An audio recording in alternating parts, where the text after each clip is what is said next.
రాయలసీమను రతనాల సీమగా చేసే బాధ్యత తనదేనని సీఎం చంద్రబాబు అన్నారు. 2014-19 మధ్య కాలంలో రాయలసీమ ప్రాజెక్టుల కోసం 12,500 కోట్లు ఖర్చు పెట్టినట్లు చెప్పారు. కుప్పం నియోజకవర్గంలో పర్యటించిన ఆయన పరమసముద్రం వద్ద కృష్ణమ్మకు జలహారతి ఇచ్చారు. ఒక యజ్ఞం ద్వారా అభివృద్ధి కోసం ముందుకెళ్తుంటే దానిని భగ్నం చేసేందుకు వైసీపీ అన్ని విధాలా ప్రయత్నిస్తోందని విమర్శించారాయన.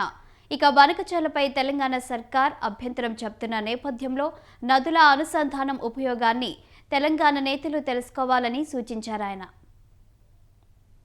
అమ్మ తల్లిని కుప్పానికి తీసుకొచ్చినప్పుడు నాకుండే ఆనందం వర్ణనాతీతం అని చెప్పి కూడా నేను మీ అందరికీ విజ్ఞప్తి చేస్తున్నాను.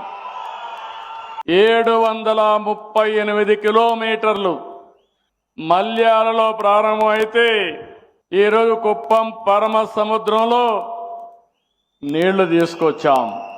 27 లిఫ్ట్ ఇరిగేషన్లు పెట్టి ఎక్కడికక్కడ ఇప్పుడే మినిస్టర్ గారు చెప్పారు 730 అడుగులు పైకి లిఫ్ట్ చేశాం, మీటర్లు లిఫ్ట్ చేశాం. అక్కడి నుంచి ఇంకొక పక్కన ఎక్కడికక్కడ సొరంగాలు కూడా తవ్వి అక్కడి నుంచి నీళ్లు తీసుకొచ్చాం. మీ అభిమానం చూస్తే ఈరోజు కృష్ణా పుష్కరాలు మళ్ళీ 2008లో వస్తున్నాయి. కుప్పానికి మాత్రం 2 సంవత్సరాల కంటే ముందే కృష్ణా పుష్కరాలు ఇక్కడికి వచ్చాయి.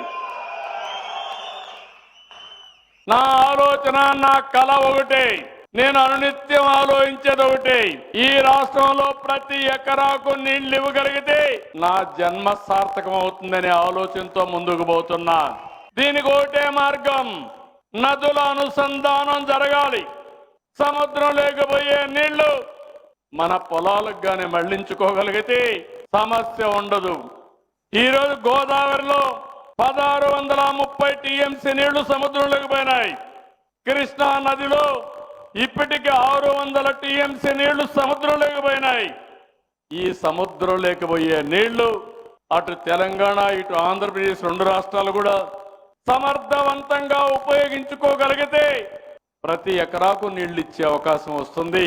కరువు అనే మాట ఉండదని చెప్పి కూడా నేను మీకు తెలియజేస్తున్నా. అందుకే కొంతమంది మాట్లాడుతున్నారు, నేను బనకచెర్ల పోలవరం ప్రాజెక్టు కోసం ఆలోచించాను. మీ అందరికి హామీ ఇస్తున్నా, పోలవరం ప్రాజెక్టు 2027కి పూర్తి చేసి జాతికి అంకితం చేసే బాధ్యత ఈ ప్రభుత్వానిది. ఒకే రోజు 400 నుంచి 500 టీఎంసీ నీళ్లు సముద్రానికి పోతాయి. అలాంటి ప్రాజెక్టులు డయాఫామ్ వాళ్ళు కడితే దాన్ని రక్షించలేకుండా అది కొట్టుకొని పోయింది. 380 కోట్ల రూపాయలతో పూర్తి చేశాం. ఒకే సంవత్సరం 2 సీజన్లో పూర్తి చేశాం. ఇప్పుడు కొట్టుకొని పోయిన తర్వాత మళ్ళీ 1000 కోట్ల రూపాయలు ఖర్చు పెట్టే పరిస్థితికి వచ్చాం.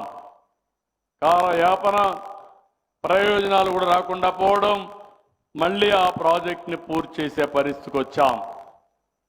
అదే సమయంలో పోలవరం పూర్తి అయితే మనకు కొంత వెసులుబాటు వస్తుంది. ఇంకో పక్కన పోలవరం బనకచెర్ల పూర్తయి వంశధార దగ్గర నుంచి పెన్నా నది వరకు నదుల అనుసంధానం చేయగలిగితే ఇంకా రాబోయే రోజుల్లో ఆంధ్రప్రదేశ్ రాష్ట్రానికి కరువు అనే మాటే ఉండదు. అదే నా జీవితాశయం అని మరొక్కసారి విజ్ఞప్తి చేస్తున్నా. నదుల అనుసంధానం ఒక కార్యక్రమం అయితే ఈరోజు తెలంగాణలో కూడా ఉండే వాళ్ళు కూడా ఆలోచించాల్సింది, అక్కడ కూడా నీళ్ళని సద్వినియోగం చేసుకుని ఎక్కడికక్కడ మనం పూర్తిగా ఉపయోగించుకోగలిగితే తెలుగు జాతికి తిరుగుండదు. ఆ విషయం కూడా అక్కడ ఉండే నాయకత్వం గుర్తుపెట్టుకోవాల్సిన అవసరం ఉంది. అందుకనే ఈరోజు మిమ్మల్ని అందరినీ, నీళ్లు ఉన్నప్పుడు నీటి విలువ మనకు తెలియదు, నీళ్లు లేనప్పుడు దాని విలువ తెలుస్తుంది. అప్పుడు ఎత్తుక్కుంటే కూడా నీళ్లు రావు. అందుకే మిమ్మల్ని అందరినీ కోరుతున్నా, జలాశయాల్లో నీళ్లు పెట్టుకోవడం ఎంత ముఖ్యమో భూమిని ఒక జలాశయంగా తయారు చేసుకోవడం అంతకంటే ముఖ్యం. తెలుగుదేశం పార్టీ 14-19లో 12,500 కోట్ల రూపాయలు రాయలసీమ ప్రాజెక్టు కోసం ఖర్చు పెట్టాం. అదే వైఎస్ఆర్ కాంగ్రెస్ పార్టీ వచ్చింది 2,000 కోట్లు ఖర్చు పెట్టారు. నేను ఒకటే మిమ్మల్ని అడుగుతున్నా, ఈరోజు పాత రోజులు ఒకసారి గుర్తుపెట్టుకోవాలి. ఏం తమ్ముళ్ళు ఆ రోజు జ్ఞాపకం ఉందా వచ్చి ఇక్కడ చేసిన పని అని మిమ్మల్ని అడుగుతున్నా.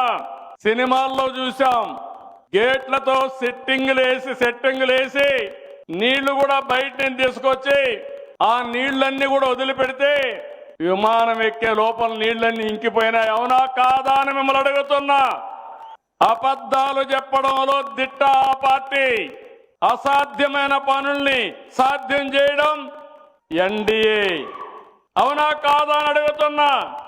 ఈరోజు నీళ్లు వచ్చాయి, జీర్ణించుకోలేకపోతున్నారు కొంతమంది.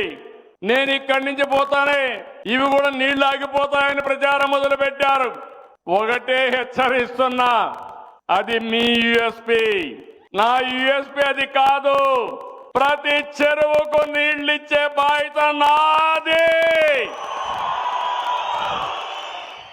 ఈరోజు ఈ ప్రభుత్వం ఒక యజ్ఞం మారిగా అభివృద్ధి కోసం ముందుకు పోతున్నాం. కొంతమంది రాక్షసుల మారిగా ఈ యజ్ఞాన్ని భగ్నం చేయడానికి అన్ని విధాల ప్రయత్నం చేస్తున్నారు. నేను ఒకటే హెచ్చరిస్తున్నా, మీకు చేతనైతే అభివృద్ధిలో పోటీ పడండి, సంక్షేమ కార్యక్రమాల్లో పోటీ పడండి. మొన్నే మీరు చూస్తే రాయలసీమలో అవతల పార్టీకి వైఎస్ఆర్ కాంగ్రెస్ పార్టీకి 7 సీట్లే ఇచ్చారు. ఈ రోజు కూడా నేను చూస్తున్నాను, ప్రతిపక్షం అని చెప్పుకుంటున్నారు కానీ వైసీపీ ఒక విష వృక్షంగా తయారయ్యే పరిస్థితి వచ్చింది. మనం ఏ మంచి పని చేసినా దాన్ని పూర్తిగా